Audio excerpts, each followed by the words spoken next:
Good morning, Miss Leia. It's your Auntie Zai, and I wanted to read you a book that I love. This book is called Yellow and Pink. So here's our two little guys here, Yellow and Pink. Here's their feet next to some chickens. Yellow and Pink by William Steig.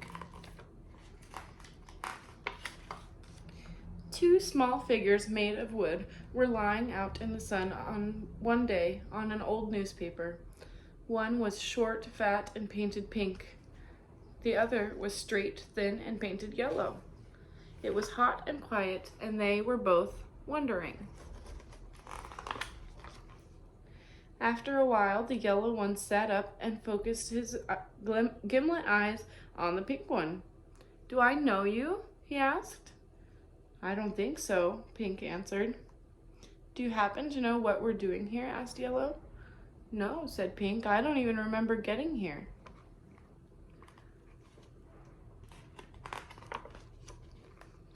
"Me neither," said Yellow, looking all around. There were chickens busy pecking a little way off, and farther back in the field, some dreamy cows. "I can't help wondering," he went on, "how we got to be here. It all seems new and strange. Who are we?" Here's our little guys sitting on the farm. Some cows, some chickens, the clouds in the sky. Pink looked Yellow over. He found Yellow's color, his well-chiseled head, his whole form admirable. "Someone must have made us," he said.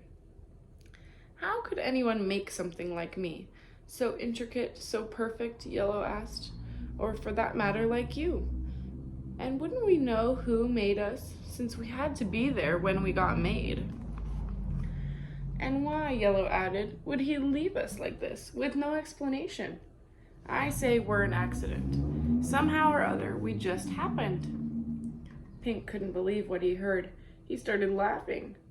"You mean these arms I can move this way and that? This head I can turn in any direction? This breathing nose, these walking feet? All of this just happened by some sort of fluke? That's preposterous." Preposterous means crazy. That's crazy.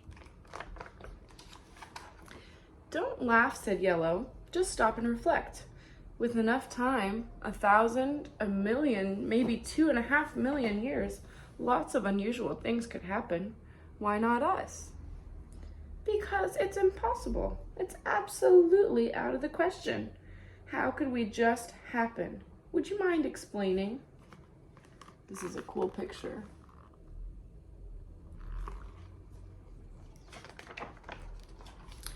Yellow got up and began pacing. He kicked a pebble aside. "Well, it could be something like this. I'm not saying exactly. Suppose a branch broke off a tree and fell on a sharp rock in just the right way so that one end split open and made legs. So there you have legs.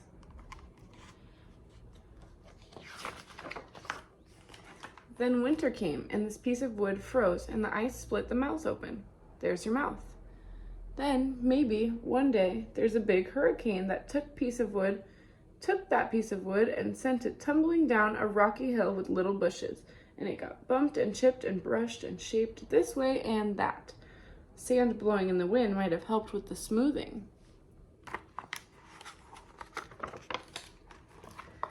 That piece of wood could have hung around the bottom of that hill for eons, until one day, zing!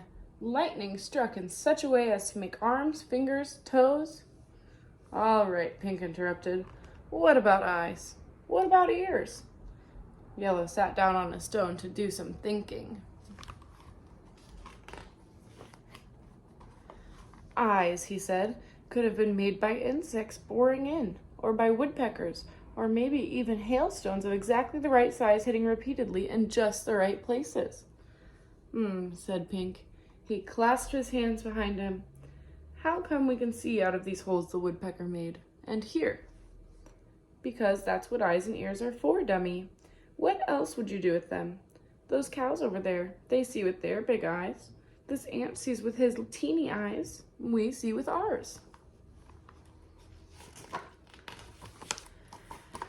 Okay, said Pink. Let's say you're right, just for the sake of conversation. Do you mean to tell me all of those odd things happened not only once, but twice? So that there's two of us? The branch fell off the tree, it hit the rock, it rolled down the hill, lightning struck, the woodpecker pecked, etc., etc. Why not, said Yellow. In a million years. I didn't say 5 seconds. The same thing could easily happen twice over. A million years takes a very long time. Branches do break, winds are always blowing, there's always some lightning and some hail, and so forth and so on.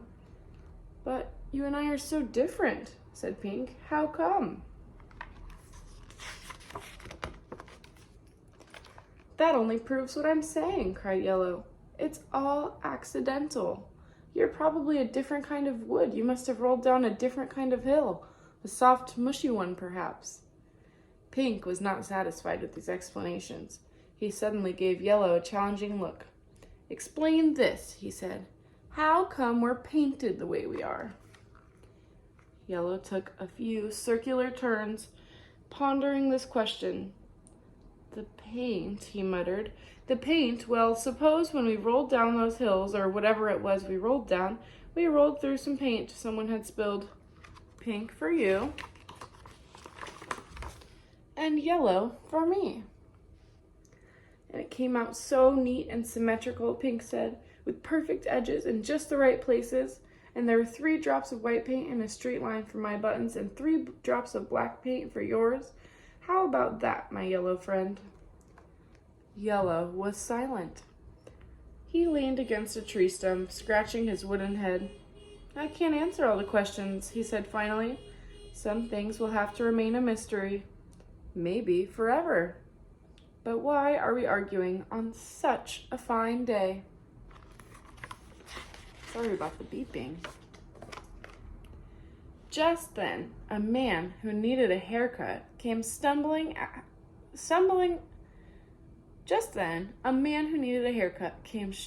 along, humming out of tune. There's the man. He picked up Pink and looked him over. Then he picked up Yellow and looked him over. Nice and dry, he said.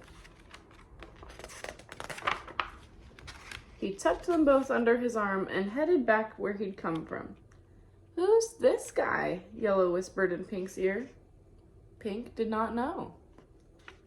The end. Thank you so much for reading with me, Miss Leia.